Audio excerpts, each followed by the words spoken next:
মাছ আবার একটু আসি যে চুনা আর চিংড়ি চিংড়ি দিবা আবার জয়েন করে আর বোয়াল হবে ভালো চিংড়ি 250 কত? 100 টাকা ভালো বোয়াল লাগে দাদা বল চুনা কত 250? আসি যে তো ধরে দেয় মাছটা চুনারি লগে কাটতে আছে তো 1 কেজি মাছ আছে এই মাছ আমার শাশুড়ি।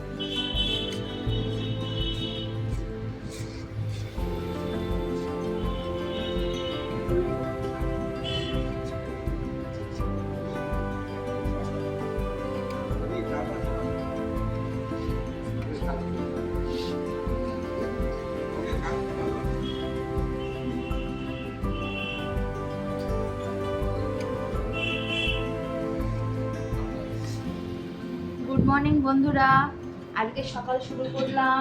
অনেকক্ষণ আগেই আমাদের সকাল শুরু হয়ে গেছে, কিন্তু আজকের ব্লগটা শুরু করলাম 10:15 থেকে। মা 10:15 তো নাকি 10:30? নাকি না, আমি ভুল বলছি, আমি একদমই ভুল বলছি। এখন 9:30 বাজে। সরি বন্ধুরা, সরি, এখন 9:30 বাজে। 9:30 থেকে আজকে ভিডিওটা শুরু করছি। চা নিয়ে বসেছি, দেখো ব্যাক ক্যামেরায় দেখাচ্ছি। চা মা দিয়েছে। চা খেতে খেতে এখন আমাদের মায়ের মেয়েতে গল্প হচ্ছে কি রান্না বান্না হবে। চা খাওয়ার সময় এই গল্পটা বেশি হয়, যে কি রান্না করা যায়, কি রান্না করবো। আমার পাকুনগুলো এখনো ঘুমাচ্ছে, যেহেতু পড়া নেই এখনো ঘুমাচ্ছে। এখনো যাবো, এখনই যাবো, উঠাবো গিয়ে। মা কি রান্না হবে আজকে? কি রান্না হবে আজকে? হ্যাঁ হ্যাঁ,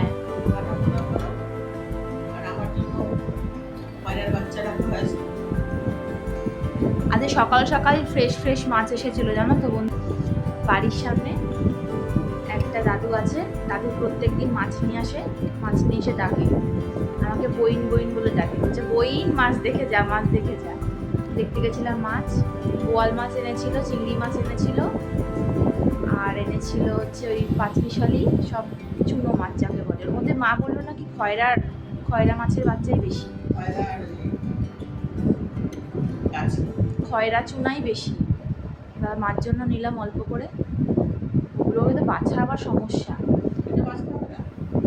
ধুয়ে নিলেই হবে। হ্যাঁ, পেটটা তো গালতে হবেই, ওটা তো বাছাই হলো। কোনটা বাকি রইলো? আর তোমরাই বলো কোনটা বাকি রইলো, তোমরা বলো। মা কি বললো?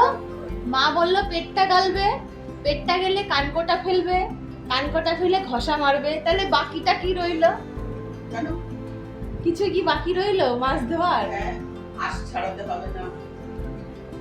বলে আঁশ ছড়াতে হবে না। মা এটা কি দিয়ে রান্না করবে?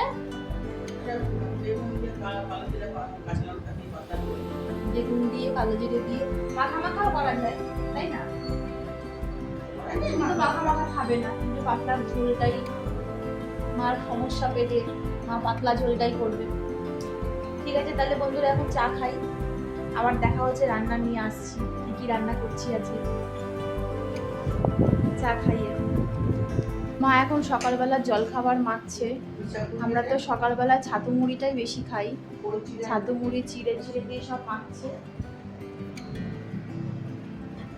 এই গরমে রুটি খেতে ভালো লাগে না। দেখো আকাশ আবার অন্ধকার করে আসছে, ভালো মেঘ করেছে আকাশে। আর এই পাখন বুড়োটাকে দেখো একবার, পাখন বুড়োটা কি করছে? বিছানায় শুয়েছিল, যে উঠতে বললাম বিছানা আমি গুছিয়ে টুছিয়ে এলাম, আর এখন এখানে এসে টান টান হয়ে শুয়ে পড়লো। কিরম দুষ্টুমি দেখো। ও কিন্তু জেগে আছে, জেগে শুয়ে আছে, চুপ করে জেগে জেগে শুয়ে আছে। ওর পিটপিট করে হাসছে আবার। ও সব দুষ্টুমি, ওই যে কথা বলছি সব শুনতে পাচ্ছে, কিন্তু আবার ওই পাশ ঘুরে শুনলো। মানে দুষ্টুমি জানে, কিছু কি দুষ্টুমি যে জানে কি বলবো। আমি ঘরের বিছানা টিছনা সব গুছিয়ে এলাম। আমি ঘর দোর সব পরিষ্কার করলাম। পাখন বুড়ো উঠে পড়ো, তাড়াতাড়ি ওঠো, আম্মা খাবার রেডি করেছে।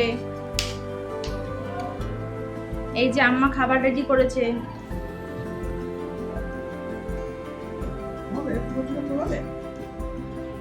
অনেকটা আমাকে দিয়েছো, এতটা কমাও না ওইটুকু তোমার লাগবে, না। ওইটুকু তোমার লাগবে, কমানোর কিছু হয়নি। দিও না দিও না দিও না। আরে এটা অনেকটা না, না, না, ছাতু না, পেটে গিয়ে আমার- ফোলে। ও আমার পেটে ফুলবে না, ছাতু তাহলে? পেটে গিয়ে ফোলে, বলো বন্ধুরা। আমার পেটে ফুলবে আবার দিচ্ছে আমাকে। না, আমার একটু খাও। মিষ্টি আছে না, একটা মিষ্টি খাবো।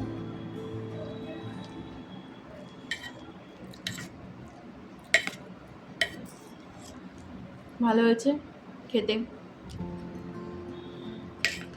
এই গুট্টু, সকালের জলখাবার খাওয়া তো কমপ্লিট হলো। এখন যে মাছগুলো নিয়েছি সেগুলোকে তো কেটে উদ্ধার করতে হবে। এই জন্য নিয়ে নিয়েছি হাতে কাঁচি। এই ছোট ছোট মাছ না, এই মাছের যে কাঁটাগুলো হয় ভীষণ নখে লাগে। আমি তো এগুলোকে কাঁচি দিয়েই কেটে কেটে ছাড়াই। তোমরা কি করো বন্ধুরা, আমাকে জানিও তো। আর ওই যে আঁশগুলো যে আছে, কাটকি চুনার আঁশগুলো তো আমি ঝুড়িতেই ছাড়াই, ঝুড়িতে খসলে পরেই আঁশগুলো চলে যায়। কিন্তু এগুলো না চুনো খয়রা, এই আঁশগুলো ভালো শক্ত শক্ত আছে, এর জন্য চামচ দিয়ে ছাড়াই, বেশ সুবিধাই হয়। আর কাঁচি দিয়ে ছাড়াতে বেশ ভালোই লাগছে। আর এখন আমার ক্যামেরাটাকে ধরে আছে জানো, আমার ক্যামেরাম্যান হচ্ছে আমার শাশুড়ি মা। বলছে যে এই প্রথম দেখছি আমি যে কাঁচি দিয়ে চুনো মাছ কেটে কেটে তুমি রাখছো। আমি বললাম যে হ্যাঁ, তুমি ছাড়াও হাত দিয়ে, আমি না ছাড়াচ্ছি কাঁচি দিয়ে। তুমিও দেখে না আমার থেকে কাঁচি দিয়ে মাছ ছাড়াতে হয় কিরম করে। আমরা ওই নিয়ে মাই বেটিতে গল্প করছি আর হাসাহাসি করছি। তবে মাছগুলো কিন্তু বন্ধুরা ভীষণ ফ্রেশ ছিল, আর মাছগুলো দেখেই মনে হচ্ছে খুব স্বাদও হবে। এই মাছ তোমরা যেভাবে খুশি সেভাবেই রান্না করতে পারো। পেঁয়াজ বেগুন আলু দিয়েও রান্না করতে পারো, আবার মা যেভাবে করবে ইলিশ মাছের মতন করে কালো জিরে কাঁচা লঙ্কা সম্বারে বেগুন দিয়ে পাতলা ঝোল, এটাও খুব ভালো লাগবে। দাদু অনেক রকম মাছই এনেছিল, এছাড়াও ছিল বোয়াল চিংড়ি। এই গরমে না বোয়াল খেতে ভালো লাগে না, বোয়াল সাধারণত পেঁয়াজ রসুন দিয়েই ভালো লাগে দেখবে। এই গরমে বোয়াল আর নিলাম না, কেননা আমাদের মাছ ছিলই। তাই এই কাঁচকি চুনাটাই নিলাম মায়ের জন্য, আর আমাদের জন্য কাটা পোনার ঝোল করব।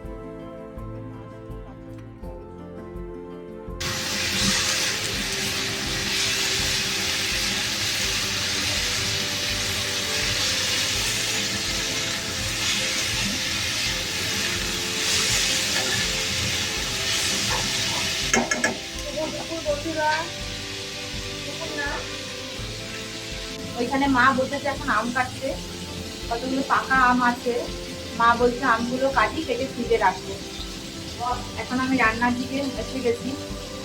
এখন এই যে দেখো একটা ভাজা বসিয়েছি, এর মধ্যে আমার যা গেছিল বাপের বাড়ি, ওখান থেকে ও পাকা পাকা কাঁকরুল পাঠিয়েছে, উচ্ছে পাঠিয়েছে, ওইগুলো দিয়ে পেঁয়াজ দিয়ে একটু ভাজা বসিয়েছি কালো দিয়ে কাঁচা লঙ্কা দিয়ে, নুন দিয়ে একটু নেড়ে নিলাম। এবার একটু হলুদ দেবো। এখানে ভাত বসিয়ে দিয়েছি, ভাতে মার জন্য উচ্ছে আর আলু সিদ্ধ দিয়েছি।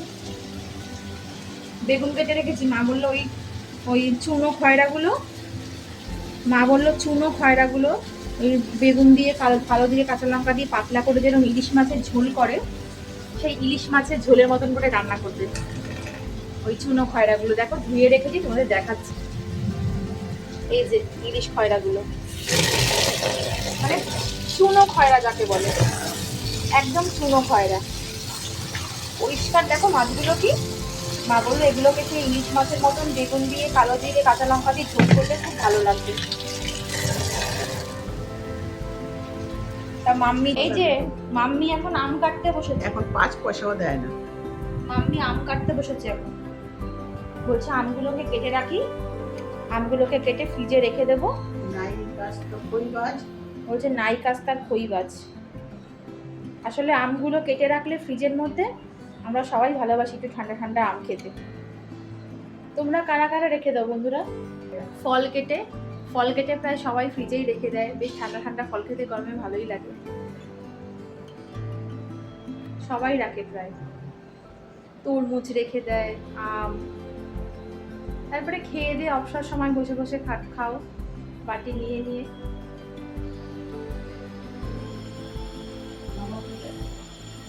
হ্যাঁ, লম্বা করে কাটো, যেভাবে খুশি কাটো। আমাকে বলছে লম্বা করেই কাটানো, যেভাবে খুশি কাটো। চলে এলাম দুপুরের লাঞ্চ মেনু নিয়ে। দেখেই নাও আজকে কি কি রান্না করেছি। আর হ্যাঁ, ভিডিওগুলো লাইক কমেন্ট শেয়ার করতে ভুলো না কিন্তু।